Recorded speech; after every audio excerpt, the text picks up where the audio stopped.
All right, so it's been a few weeks with this class being off, but we are just going to cover standing practice and forward bends today with the theme of kind of understanding how some certain poses can really work well together.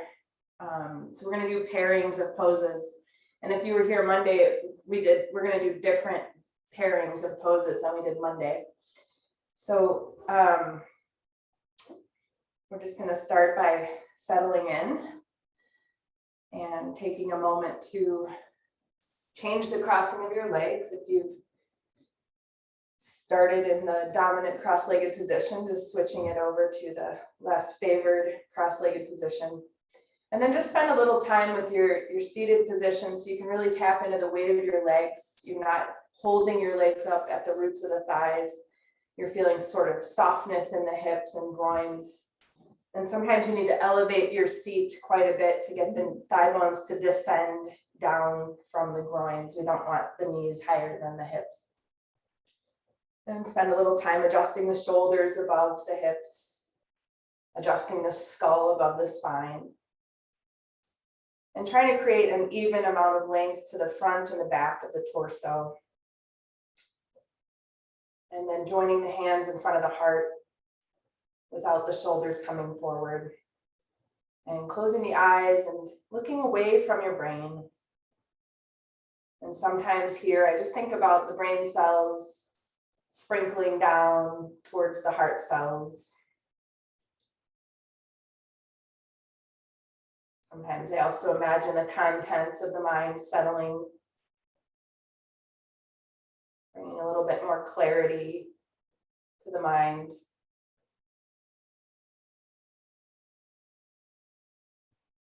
And just observing yourself here without making any demands, just noticing your thought waves, noticing your breath, anything the body is saying to you this morning. Noticing where you might hold some tension in your body.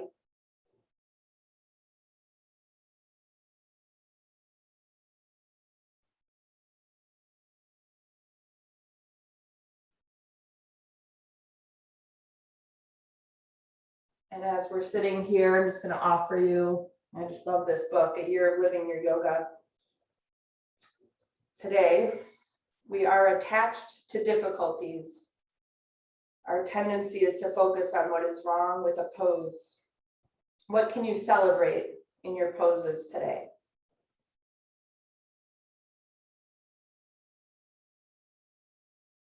So let's take a moment just to bow toward the heart. And then let your hands move back to your thighs, and on an in-breath, lift your head. Let your eyes gently come open. And welcome.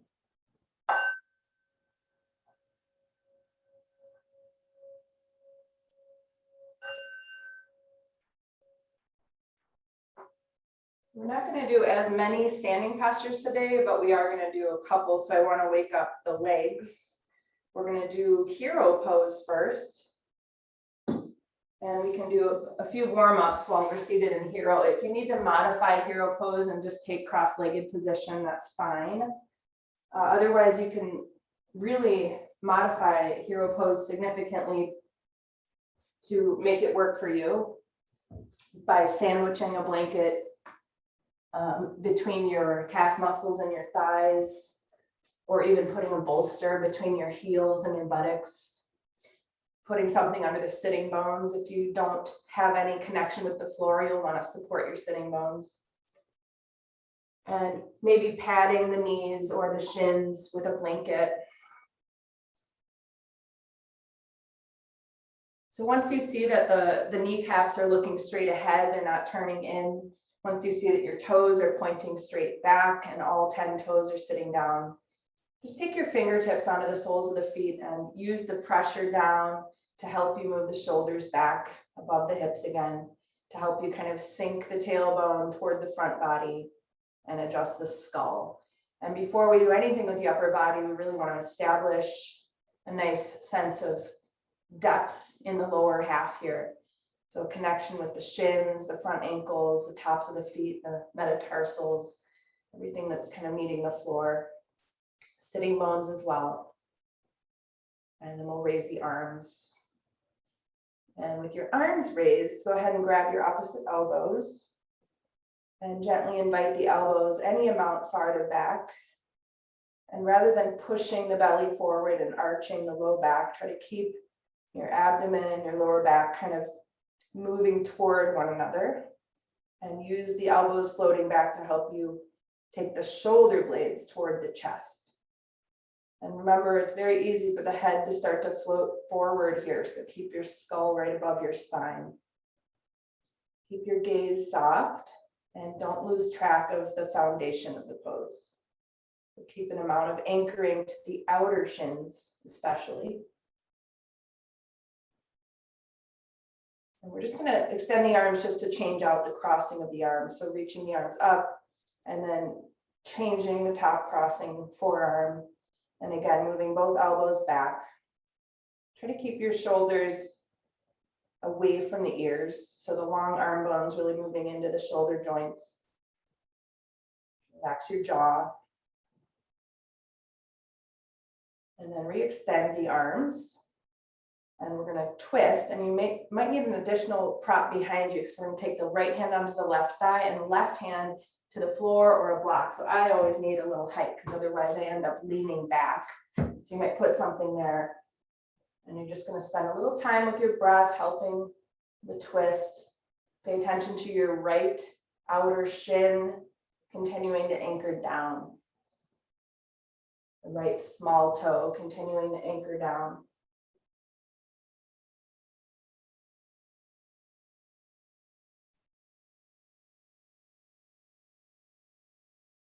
And after an exhalation, you'll inhale the arms back up and come back to center. And then exhale to the right. So the left hand comes to the right thigh, the right hand behind you, as close to your body as you can bring it, so that you don't have to lean back.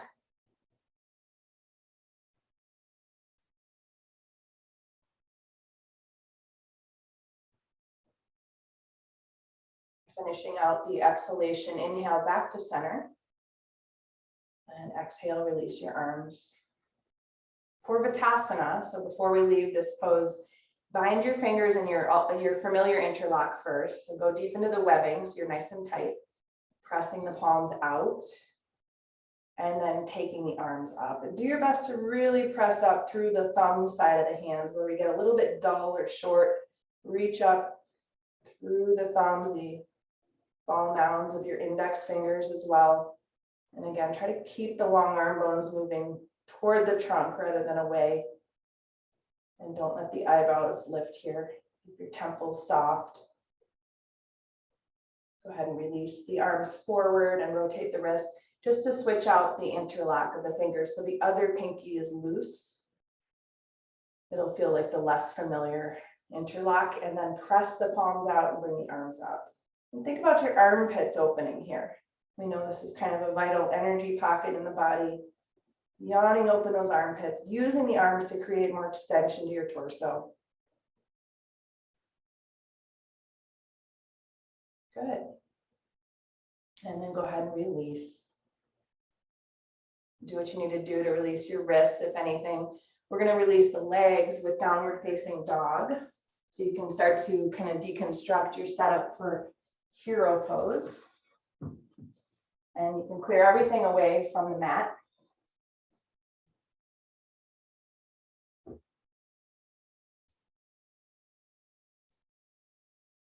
And then before you come into the pose, just take a little time with the hands. The wrists are either right under the shoulders or slightly forward from that position. Your middle fingers are the middle pointing fingers. The forefingers are fully extended apart. The thumbs are about halfway from their full extension. And the knees are under the hips. The feet are as wide as the knees. And then curl all 10 toes underneath, including your small toes, which kind of dangle there. We can kind of lose track of them. So bring some attention to your small toes. Take an in breath here, and your exhale, Extend your legs, try to keep your hips back in space, don't let the hips come forward. Don't worry about the heels yet, we'll bring the heels down last. So keep your heels even more lifted than maybe they could be, and try to pull the hips away from the wrists. Try to move the shoulder blades toward the chest. Roll your inner knees back. Squeeze the outer knees toward midline. And then without losing as much of this as you've established, try to descend the heels away from the sitting bones, or rather draw the sitting bones up away from the heels.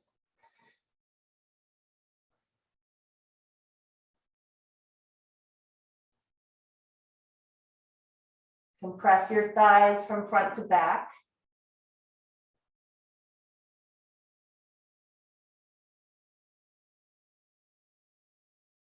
And now start to begin to move your feet toward your hands.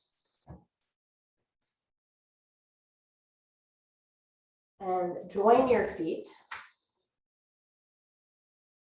So we want to join the feet, but we want to keep track of alignment. So we all have different shapes to our feet. So second toes aligning with heels is the most kind of common denominator for people to find alignment. So you might have to separate your heels to do that. Bend your knees. Attempt to move your thigh bones more level with the floor. Take the tailbone into the body. We're coming into Utkatasana, chair pose. Tailbone into the body, the abdomen toward the lower back. So filling the space of the lower back with the abdomen. And go ahead and sweep the arms up and attempt to bring the torso above the floor. So you're not leaning over the floor. The torso is kind of vertical as best you can.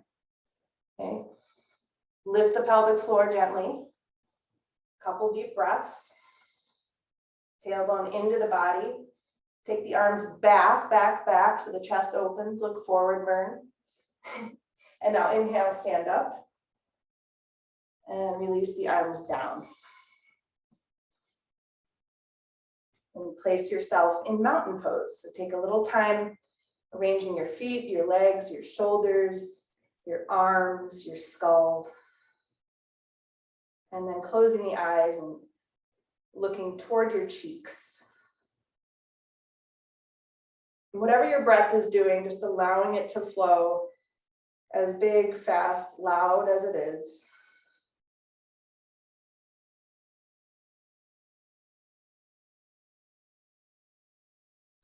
Dropping the shoulders. Taking the horizontal midline of the buttocks toward the front body. Taking your thighs back, thigh bones back, shin bones back.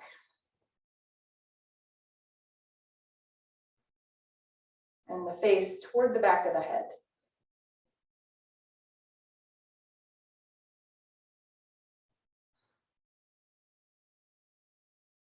The entire front body moving back, except the sternum.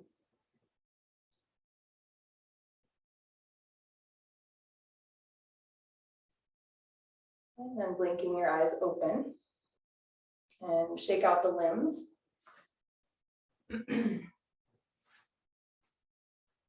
So the first pairing we're going to do is Parsvottanasana, leading us into revolving triangle. So we'll try to find the common elements and I'll offer them to you, and you might find others as well. And you can use either a chair seat or 2 blocks for your hands for these poses. Oh, you might already have some idea of what you'll need based on the previous poses, how tight they felt.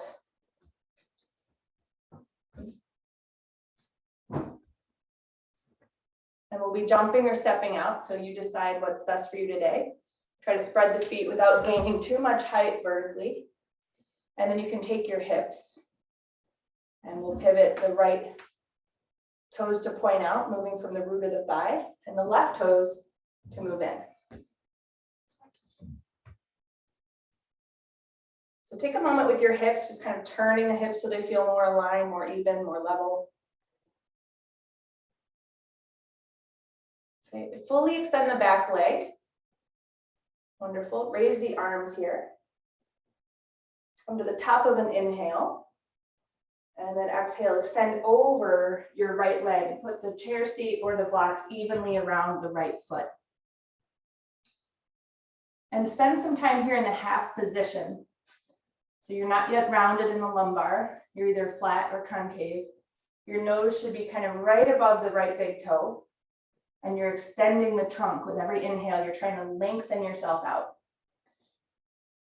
So common elements that we're gonna see from here to revolving triangle are the legs being really powerfully extended, the hips being very compact.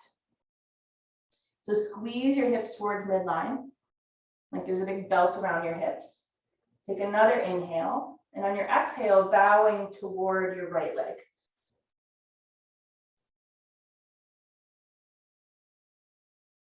Because of our legs being asymmetrical, there's momentum, kind of weight pooling to the right side. So gently carry some weight over the right toes. So you're going to bring more weight into your right big toe, more weight into your left small toe. Just to bring more balance to the feet. And now inhale back to the half position. You're going to keep your left hand down on your block.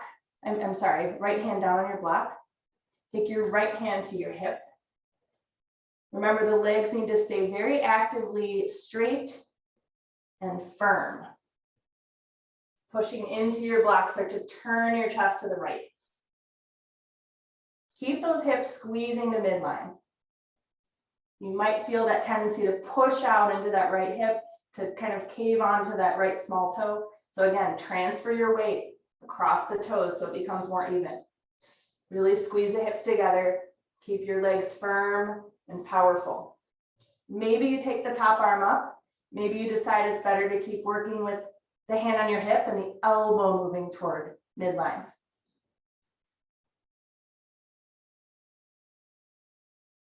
Come to the top of an inhale, and then exhale back to your second block. And you can leave the pose with that right hand coming off first. Inhale to come all the way up and open. Back to a wide standing position. And then you can jump or step your feet together. So just spend a few breaths in mountain pose, just kind of letting that land, letting your breath regulate. And then when you feel it's time, you can move your props, either the chair or the blocks, over to the left.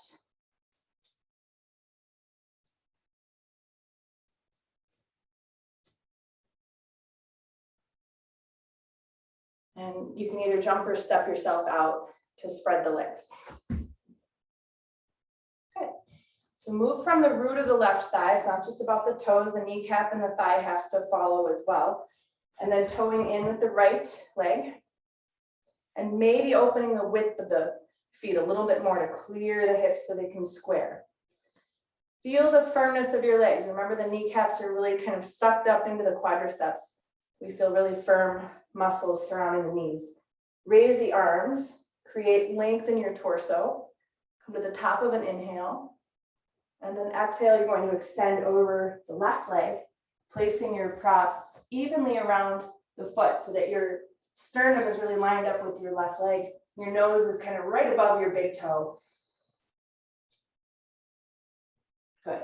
So tapping into the power of the legs, squeezing the hips together, transferring weight across the toes into your left big toe, right small toe. Come to the top of an in-breath, and on your exhale, bow toward the left shin. Go into your fullest Parsvottanasana.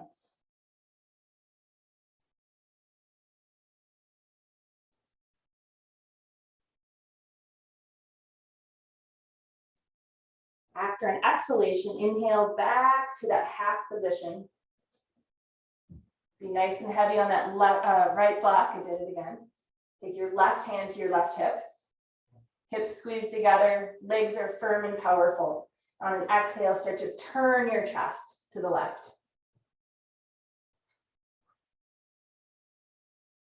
Keep the feet as balanced as you can. Draw that kind of poking out left outer hip bone, draw it into midline. Maybe the arm goes up, maybe you keep your hand on your hip.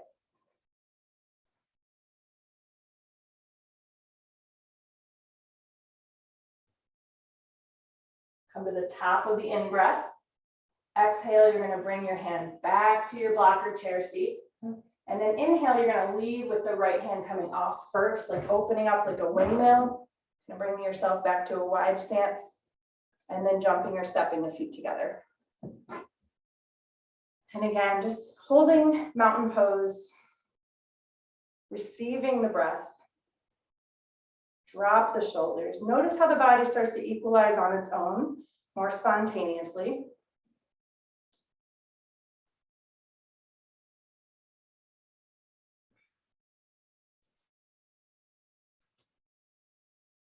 And again, when you feel the breath is smooth and you're ready to transition to the next pose, you can open your eyes. And we're going to work on a standing pose. We're going to start by working on it kneeling. So we're going to have our two blocks over to the right and a kneeling blanket. So what we're preparing for is a lunge pose leading into revolving side angle pose. And I think it's best to work on the lunge with a knee down first, so we have more stability. So we will start with your right foot forward and your left knee down. So try to have a right shin that's vertical and a left thigh bone that's vertical. Good.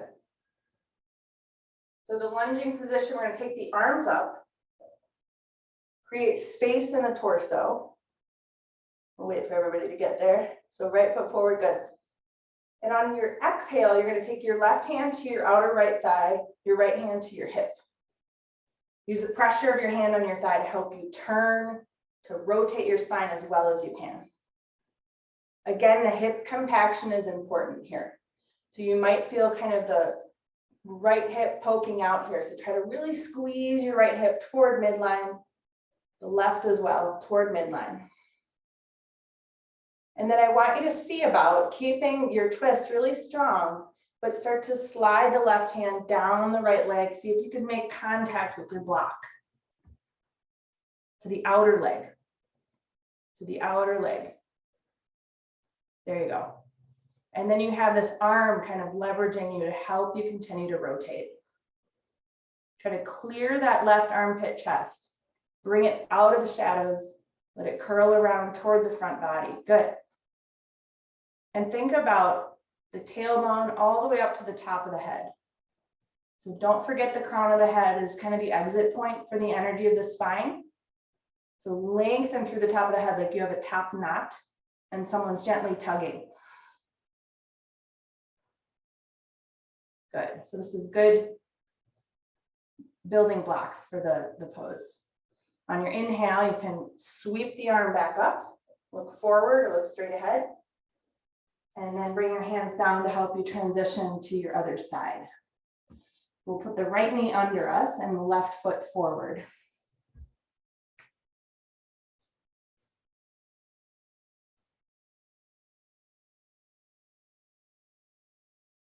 Good. Once you have that, take the arms up. Create space in your torso, space along the sides of the trunk. On the exhale, right hand to left thigh, left hand to your hip. And we're going to stay with a vertical spine for now as we establish a good deep twist, exhale by exhale, bringing the spine to the left.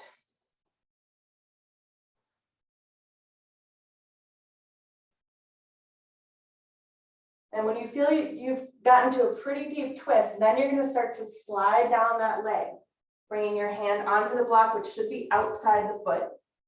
Making any connection you can with it. You might be tented up on your fingertips, that's okay. And then use the arm against the leg to help you continue that depth of twist. And don't forget to lengthen through the top of the head, because when we twist, sometimes we compromise the length of the spine. So every time you breathe in, you want to encourage that length along your spine to be restored.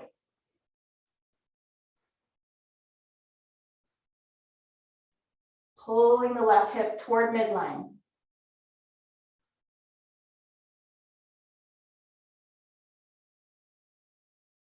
Good. After an exhale, you're going to inhale, lengthen up, looking forward again, bring the arm up. Good. And exhale, release the arm down. Okay. So now we get to try it from standing. So again, you have the option if a chair seat is better for you today, or if the block, it's just going to be one block, is better.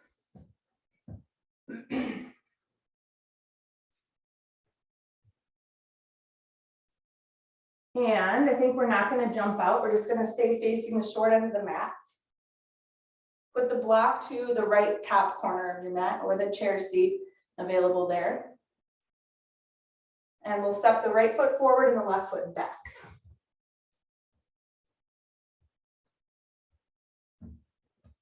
So one element that's going to be true for both poses, lunge and revolving side angle, is we really need to tap into the power of the back leg.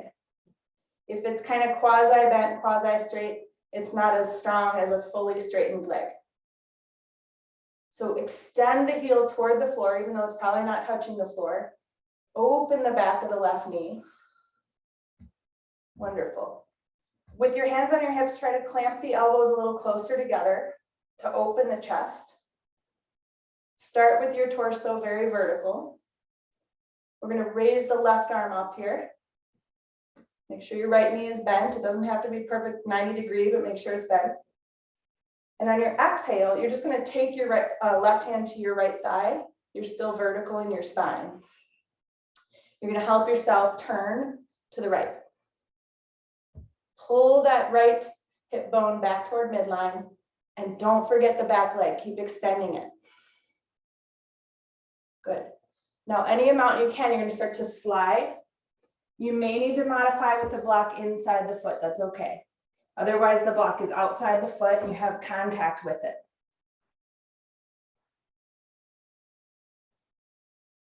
Keep revolving your spine. Lengthen out through the top of the head. And if you have a shoulder over shoulder relationship in your shoulders, then maybe try the side angle arm, but that's a big next step. So you might try it and decide it's not quite ready, and keep working with the hand on your hip. Good. Now to safely come out, we're going to take the right hand to the block, bring the left hand back to the hip, and see if you can sweep yourself back up to a standing lunge. And then you can pivot yourself wide and step your feet together. Let's just take a mountain pose for a couple breaths. This is always a big pose to work on. So breaking it down is important, and also honoring where you truly are in the pose without forcing something that might need to come later. And again, watching the breath.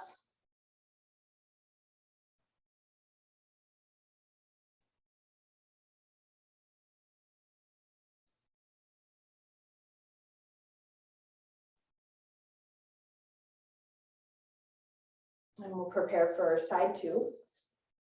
So again, we'll start facing the short edge of the mat. The blocker chair seat's going to be ready for you off to the left. And then the left foot will step forward, the right foot will step back.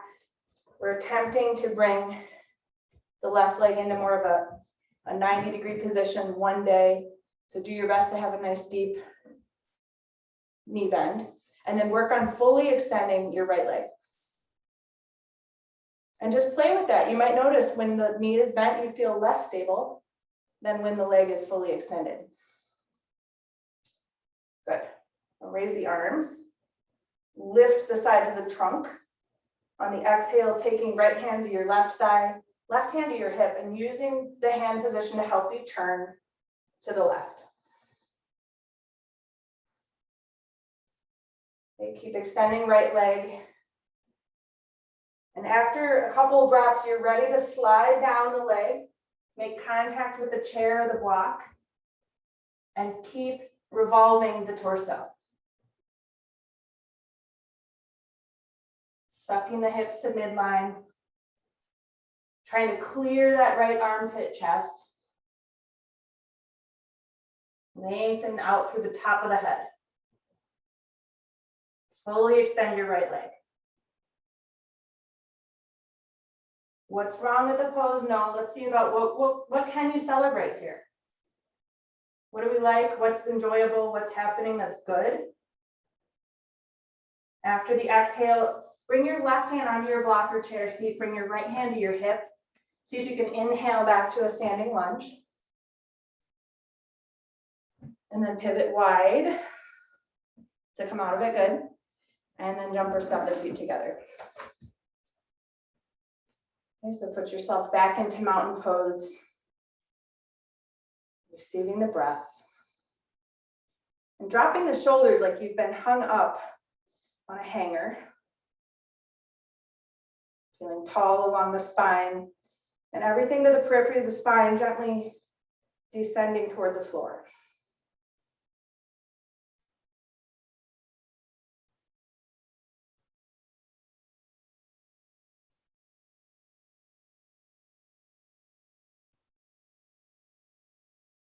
Okay. Nice work. So you can open your eyes. So the next poses we're going to work on are kneeling poses. So we're going to look at how the gate pose can help us with the modified side plank position. So we're going to begin with a kneeling blanket, a block inside the right foot. And again, the left thigh is going to be vertical, the right shin will be vertical, and the alignment is from the right heel to the left knee for that looks good. And then we'll use the right hand against the inner right knee. So press that inner knee, try to roll the right buttock forward, try to turn your torso from right to left so you can keep your shoulders and hips square. And then again, there's that kind of poking out effect on the standing leg or the standing thigh in this instance. So draw the left hip bone to midline, which will help you feel like your inner thigh is a continuation of your spine. Like we have a post into the ground then. Good. So just similarly to what we just did with side angle pose, now you're going to try to slide down that leg a little bit and use your block in your hand so that you're lengthened sideways with the torso. Left hand can be on the hip. Take the left elbow back behind you so that you can help coil the torso and connect the dots, tailbone to crown. Every in-breath, you're lengthening the spine. Every exhale, you're turning deeply.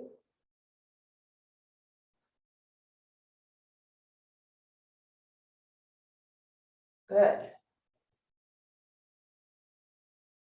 And now inhale to come up. And we're going to take our left hand down to the floor. And for some of us, we need a little bit of a kind of a patch between our hand and the floor. We need a little more height. So you want to have your left hand directly under your shoulder line. And we want to have now the right side body a nice long line. So in this pose, we're equalizing against gravity, but in a sideways way. So it's a little different. It's not as practiced as the other orientations to space and to gravity. So I want you to lift your left side body toward the right side body. But again, here, you're going to feel the weight on your head. So just like we practiced in the previous pose, I really want you to think about the line of energy from your tailbone out through the top of the head so that we can pick that head up away from the floor. Good, I saw you guys align better there. So you're really trying to move left side body toward right and pick up the crown to really come into a consistent placement with the tailbone. And then take that top arm up. Good. Try to open space between the shoulders. And for some of you, you might be able to extend the bottom leg out and have kind of a fuller experience of equalizing against gravity in the sideways way. And if you do go into full side plank, Vashisthasana, you're going to come back out with the knee down, and we're all going to turn and face the floor. and take a child's pose. So the knees widen, the feet come together, and give your head some support. So it might be that you're able to put it directly on the floor. You might use your hands. You might use the block.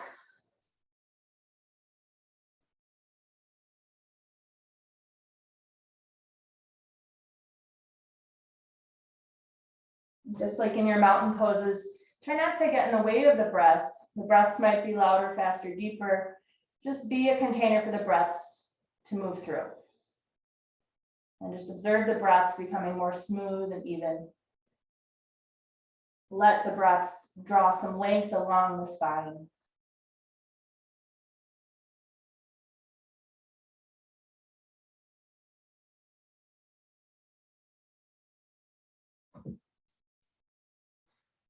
And just kind of self-guiding when you're ready to transition to side two, you can start to come up. And we'll start with that gate pose again. So this time we'll be stepping the left foot out, kneeling on the right knee and putting the block just inside the left foot. And the left heel again lines up with the right knee. We'll take the left hand against the inner knee. So inside the foot, Dusty. There you go. And then you can put your right hand on your hip. And as you press the inner knee, feel that elongation of the inner thigh and the groin opening. Roll the torso from left to right. Try to square the shoulders and hips. Draw the standing leg hip bone in. So the tendency is to pop out. If you pull it in, we get that nice continuation of the spine into the floor. So Vern, your knees a little out wide. So either shift yet on top of that, there you go, or step the foot in a little closer. There we go. So keep rolling the torso, roll the left buttock forward. Good, now you're gonna try to slide down the leg, making contact with your block. Using the arm against the leg to help keep that continuation of opening. Keep rolling the chest from left to right and try to bring the crown of the head into alignment with the spine, the tailbone. Breathing. Good. And now you're going to inhale, really lift yourself up and out of it.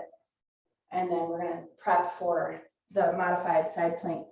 So the block might be useful under the hand. We're going to extend the left leg out. Again, we want to kind of put things in line here. So the foot in line with the knee, in line with the wrist. Left hand on your hip. And start to lift the side body from right to left. Meeting the gravity against the left ear, kind of bringing the head up. Bringing the crown of the head into alignment with the tailbone. Maybe the top arm comes up. And maybe we extend the bottom leg out.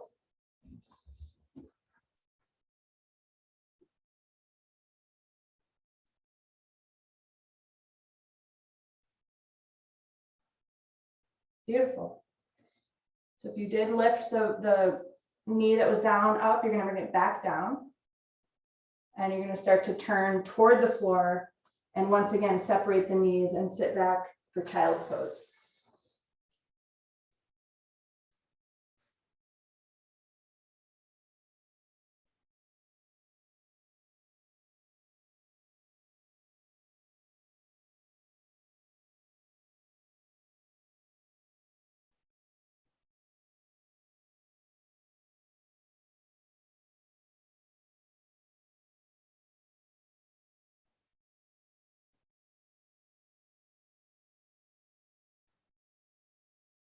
Okay. So we'll do another pairing. This is going to be side lying Anatasana, Vishnu's couch, and we're going to roll over onto our backs into Paramustasana. Those are the two poses.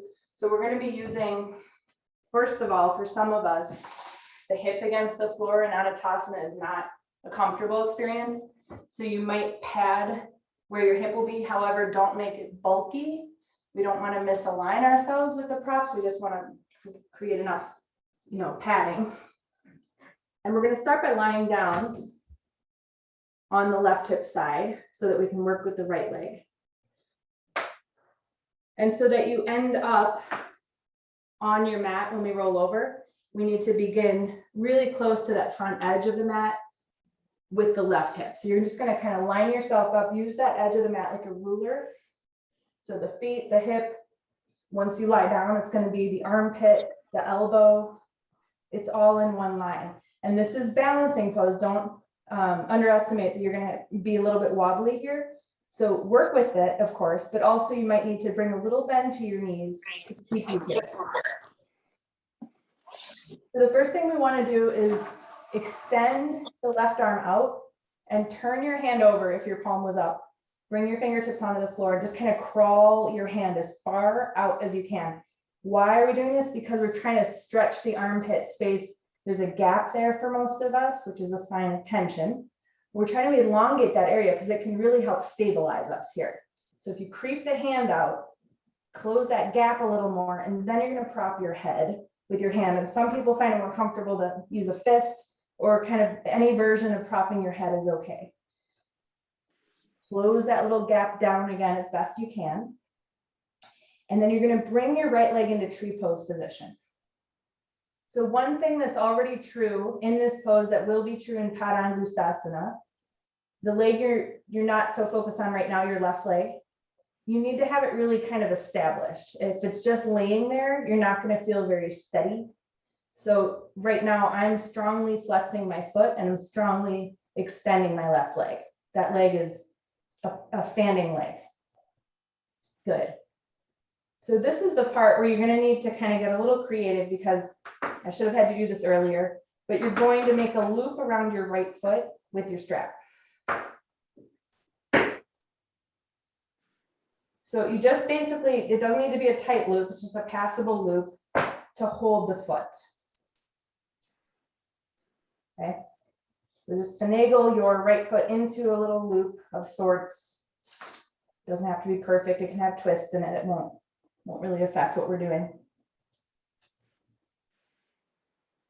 So I'm gonna kind of watch you guys and wait till we're all pretty ready to go.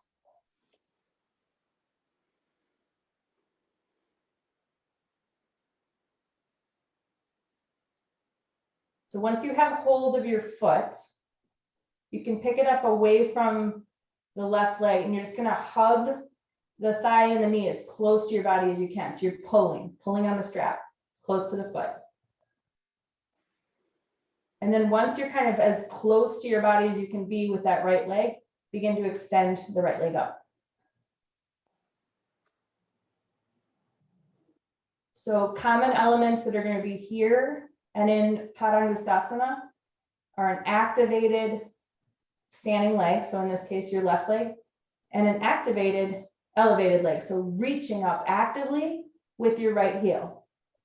Defy gravity. Gravity is pushing that leg down toward the floor. Reach up against that gravity. Push up, up, up. Good.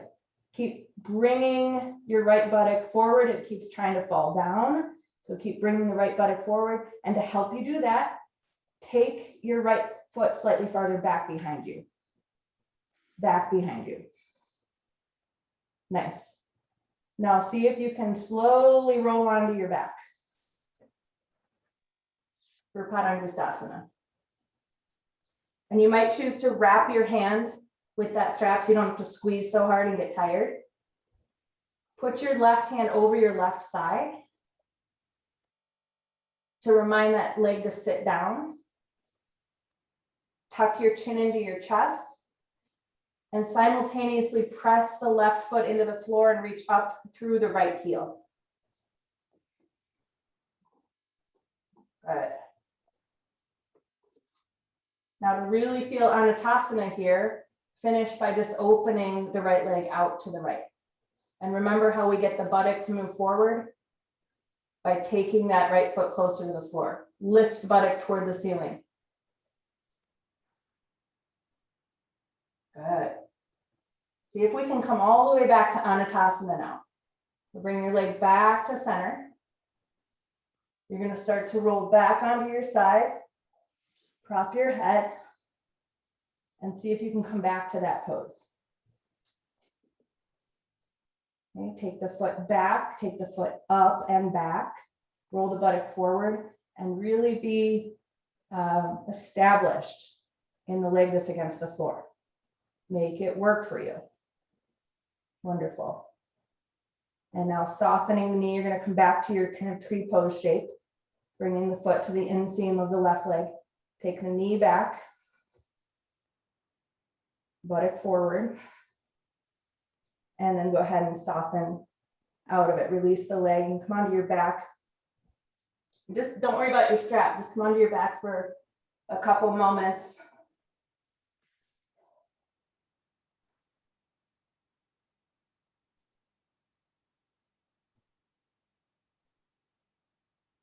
And then from here, step your feet to the floor, and we're gonna put the strap on right away, so you don't have to worry about it when we're on our side body. So you can move your little lap loop, loop strap. I think that was a combo word, your lap. And you can take it over the left foot. And then you can swivel around so that we're gonna align ourselves on the right side body using the kind of the measuring stick of the front long edge of the mat.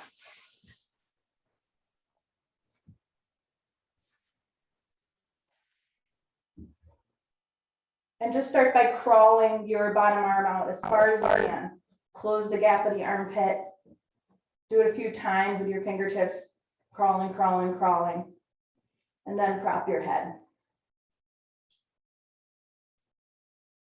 Good. So we'll come into that tree pose shape here, just bringing the foot to the inner thigh of the right leg, firming the right leg against the floor. So we're attempting to be hip over hip, and you're going to feel the left hip or buttock keeps falling back.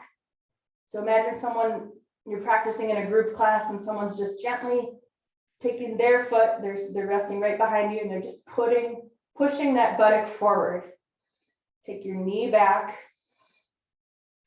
Be firm with that bottom leg.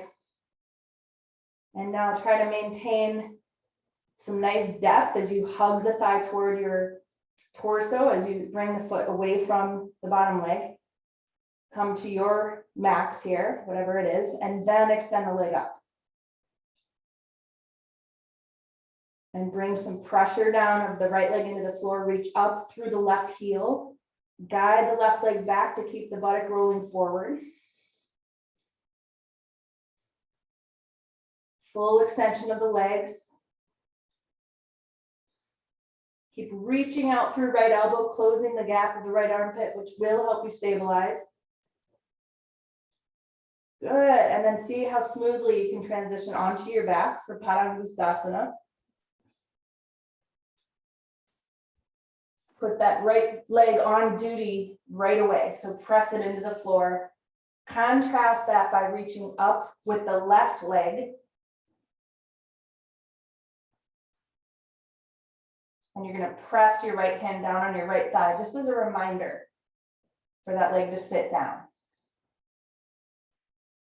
And then on an exhale, move the left leg out to the side. And the closer you can take that foot to the floor, the more you'll get the buttock to lift, and we won't collapse all our weight into that side. So it's going to equalize us to take the leg lower. Keep pressing out through the left heel and keep engaging your right leg down.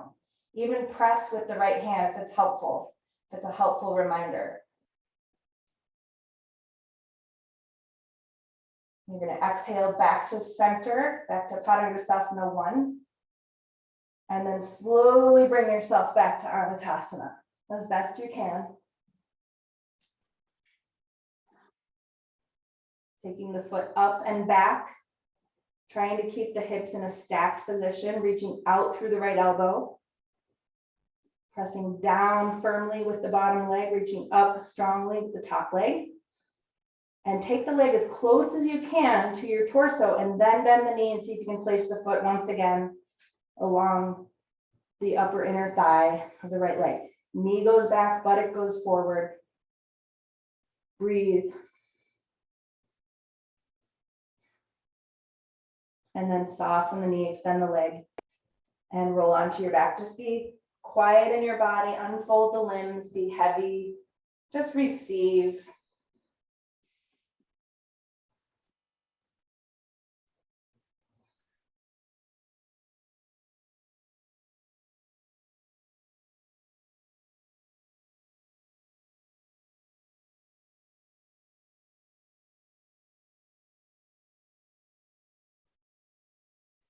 And then you can help yourself remove the strap and roll to your side. All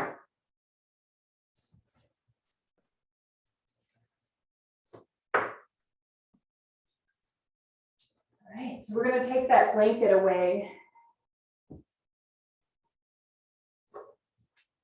And we will prepare for our final pose, which is going to be Situ Bandha, Sarabandhasana. And I'm looking for my strap because we're going to make a loop with the strap just to kind of contain the legs. And sometimes you can place the loop around your thighs and sometimes around your ankles. Today we're going to put it around the ankles. And we want the ankles to sit just a little bit wider than the hips. So you have to kind of guesstimate and maybe even try it on to make sure it's going to work for you. So when the loop fits around the ankles, you should see that the feet are just slightly wider than the hips. It's going to be a really nice position for you, really nice support. And then once you have it on, it's the right size, you can just leave it on your ankles. Have your block ready to go, but not under you yet. And you can come onto your back.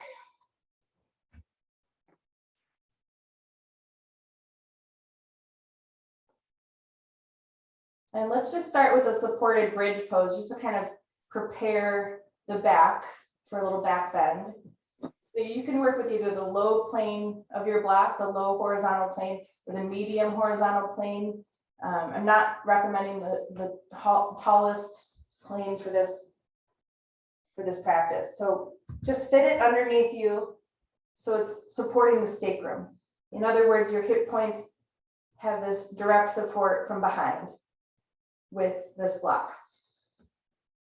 And then take a moment to really roll the outer upper arms down, to extend the arms, palms up. And when your outer upper arms come down, you can feel how the shoulder blades are kind of forced to push into the chest, which we want those shoulder blades like scaffolding behind the chest. But then make sure you're still tilting the pelvis, posterior tilt. So you have to take the tailbone toward the ceiling and lengthen the lumbar. Keep your chin snuggled into your chest.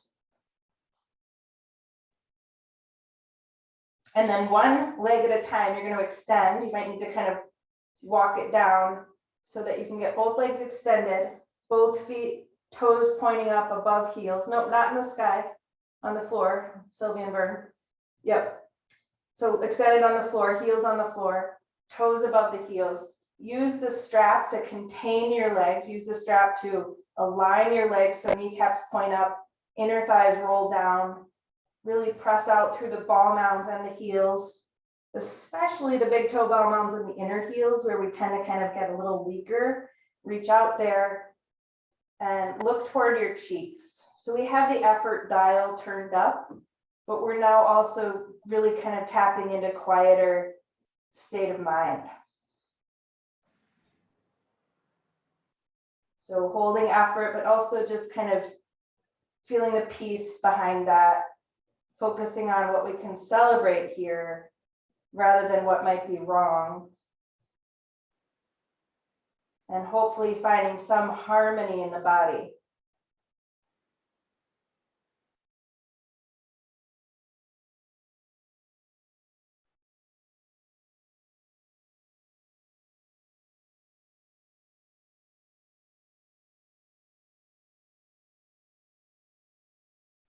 And then you can soften the knees and just make your way back with your feet, inching back. Lift your hips, remove the block. Lower the sacrum back to the floor. You can slide your feet out of your strap and just hug the legs in gently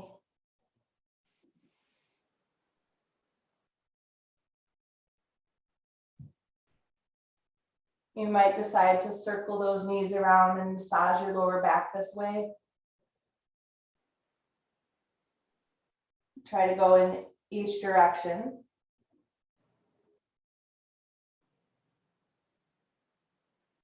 And then from here, really just intuiting what else you need before final resting pose. Let the body speak to you. You might need to move or twist. You might choose to spend the time gathering what you need for Shavasana or putting additional clothing on.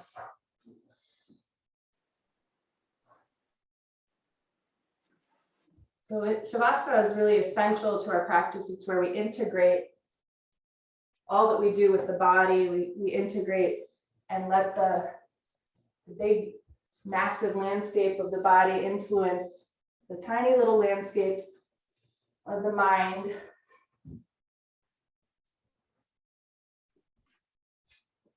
So give yourself some time to create support if you need it behind the knees, maybe under the head, eye pillows, additional clothing, blanket over your body,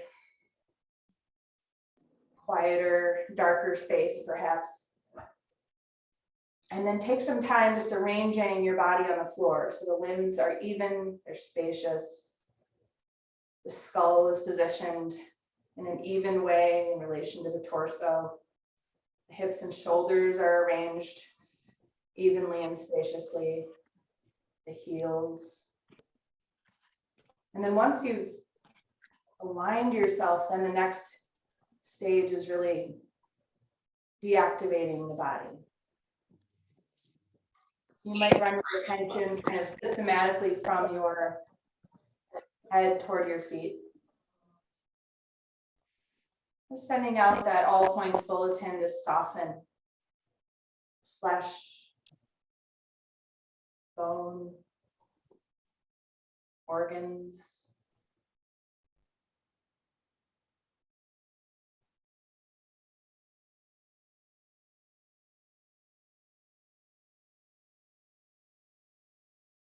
Use the breath as a focal point for your mind's eye, just watching it come and go.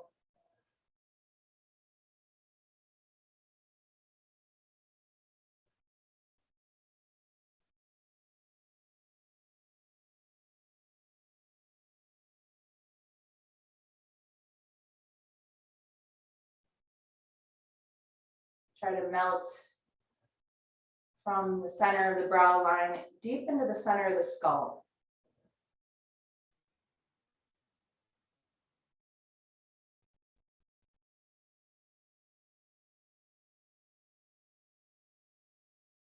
Allow your tongue to take up more room inside your mouth.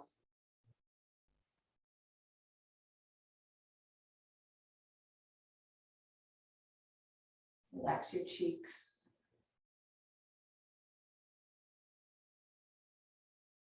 Soften your throat.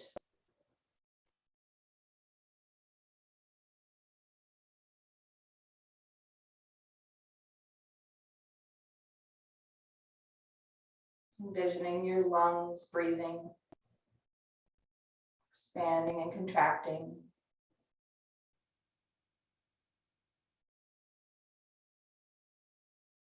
Sensing the movement of the abdomen.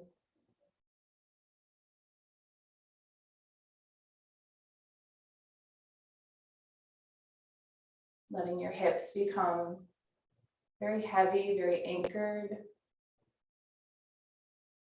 Supporting a softness, maybe a release in the pelvis and the abdomen.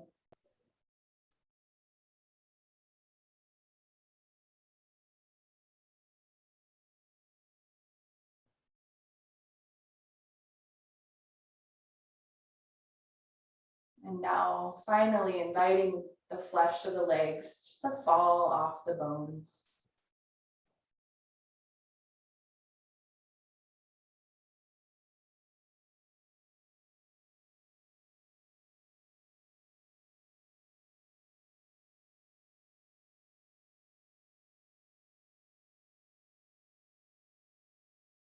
You can always stay longer if you like. Those of us that are going to finish up Now we can start to take some deeper breaths and enjoy just very simple movement coming in through the outermost parts of your body. The head can rock, the fingers and toes can wiggle, rotating at the wrists and the ankles, starting to bend the knees and elbows, and then letting the movement carry you onto one side of your body. And when you're on your side, just kind of resting there, not in any rush. Trying to really protect this cumulative state of mind that we've cultivated. Try to use minimal effort from here as you find your way to an upright seated position. And use all the parts of your body to support an erect, energetic spine. Once you're there, joining the hands in front of the heart, pulling the shoulders gently back. Soften your face. It might feel like you're smiling lightly. And let's take a deep breath in through the nose. Let it go. From the place within me that I know to be divine, I honor that place within each of you. Namaste.